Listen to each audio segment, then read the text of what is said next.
मैं मांग करता हूं कि राजस्थान के बेरोजगार युवाओं के हक की रक्षा करे सदन। ये आपसे मांग करता हूं, गरीब मजदूर और जो किराएदार है उसके हक की रक्षा करे सदन। बड़े लोग विदेशों से एक बीमारी लेकर के यहाँ आ गई और जान पर आ पड़ी गरीब और मेहनत कश मिडिल क्लास लोगों के ऊपर।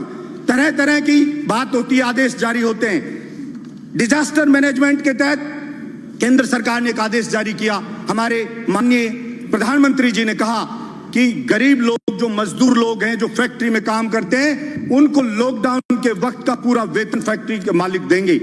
लेकिन एक भी गरीब को, हिंदुस्तान को, अगर सच्चाई आप जानना चाहते हैं तो आपने बोला, और स्टेट गवर्नमेंट ने भी, मैं कोई पक्ष नहीं लूंगा, अगर गलती स्टेट गवर्नमेंट की होगी तो निश्चित रूप से छाती ठोक के विरोध भी करके मैं बोलूंगा कि यह चीज गलत है। हिंदुस्तान की सभी स्टेट गवर्नमेंट ने आदेश जारी कर दिया, डायरेक्शन जारी कर दिए कि हां सबको लॉकडाउन के वक्त का वेतन दिया जाएगा, लेकिन एक को भी नहीं मिला, एक भी आदमी को। इसलिए मैं मांग करता हूं इस सदन के अंदर कि आप कोई बिल लेके आए और आप बिल्कुल इस चीज के लिए स्ट्रिक्टली उसको जारी करवाएं। केवल बोलने से सस्ती लोकप्रियता हासिल करके पीछा नहीं छूटेगा। आप उस गरीब को उसका हक दिलाएं, उसको जो उसकी नौकरी छूट गई, निकाला जा रहा है, उसका वेतन नहीं मिल रहा है, उसको दिलाएं। स्कूल लगी नहीं एक दिन भी, मैंने कभी नहीं सुना कि ऐसा हो सकता है एक दिन बच्चा स्कूल में नहीं गया, कोई टीचर ने उसको पढ़ाया नहीं है। गरीब मजदूर है, महंगी महंगी फीस है, उसके घर पे रोज कॉल आ रहे हैं और आप ऑनलाइन क्लास चालू कर दी तो उसको बेइज्जत किया जाता है। उस गरीब मजदूर के बच्चे को,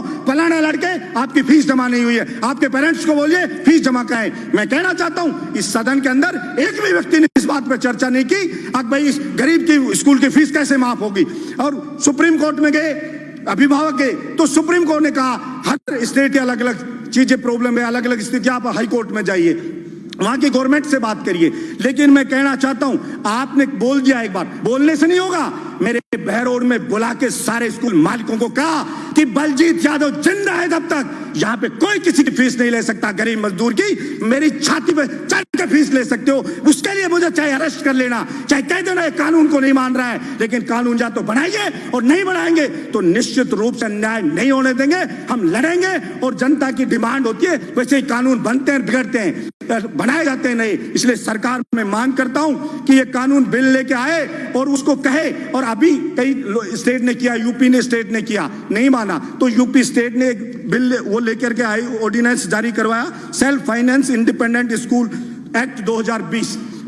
क्योंकि स्कूल मालिक को अगर आप कुछ नहीं कहोगे तो वो रुकेगा नहीं, केवल आपके भाषण से कहने से नहीं रुकेगा। आपको कोई भी ऑर्डिनेंस लेकर के आइए, जारी करिए, कोई एक्ट बनाइए तो आप कह सकते हो। ये कतई भी व्यवहारिक नहीं है कि एक दिन भी कोई स्कूल बच्चा गया नहीं और उससे फीस ली जाएगी। मकान किराया, सभापति महोदय, गरीब का, किसान का बेटा यहाँ कोचिंग करता, तैयारी करता है, वो बेचारा कॉलेज यूनिवर्सिटी में पढ़ता है, किराए पे मकान लेके रहता है। आपने लॉकडाउन कर दिया, वो अपने घर पे अटक गया, उसका सामान पड़ा है यहाँ पे मकान मालिक के पास। मकान मालिक कह रहा है कि मुझे किराया चाहिए लॉकडाउन के वक्त का भी, वो कैसे किराया दे? वो किसान, उस बेचारे के कमाई बंद, फसल उसकी उजड़ गई, मजदूर की फैक्ट्री में नौकरी छूट गई, सब कुछ बर्बाद हो गया उसका। और फिर उससे कह रहा बिजली का बिल आ रहा है, वो बिजली का बिल माफ करना चाहिए उसका। और वो मकान किराया, आप अगर कोई वास्तव में नीडी है, वास्तव में कोई गरीब है, मकान मालिक कि उसके सब कुछ उसी पर चलता है, तो सरकार सर्वे करवाए और केंद्र सरकार और स्टेट गवर्नमेंट मिलकर के वो मकान किराया दे। कोई बहुत ज्यादा किराया नहीं है। आप सैनिटाइजर छिड़का रहे हो, सब बातें करें, सैनिटाइजर छिड़को, कुछ नहीं होना। सैनिटाइजर पानी छिड़केंगे, खा जाएंगे लोग बाग। इसलिए आप ये चीज करने के बजाय मकान का किराया दें, बिजली का बिल माफ करें और वो जो मजदूर है उसको उसका हक दिलाएं, उसको उसका वेतन मिले, ये चीज सुनिश्चित करें। पड़ोस का स्टेट मध्य प्रदेश अभी कह रहा है केवल मध्य प्रदेश के लोगों को सरकारी नौकरी मिलेगी।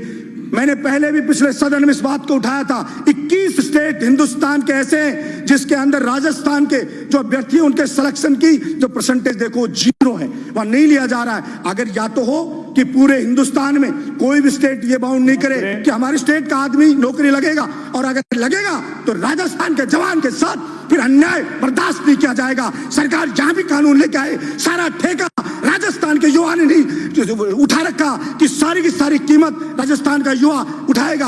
आपके बिजली विभाग में मंत्री जी बैठे, IN JN के एग्जाम होते हैं, उसके कहते हैं राजस्थान में नहीं करा सकते, बाहर होते हैं। पहले राजस्थान का जीके आता था 25%, तब सिलेक्शन होते थे बाहर के लोगों के 5%, अभी उसको हटा दिया यहाँ के राजस्थान के जीके को, तो सिलेक्शन अभी कितना रिजल्ट में आया, 61.8% बाहर के लोग यहाँ पर आ गए और यहाँ के राजस्थान के लोग रह गए।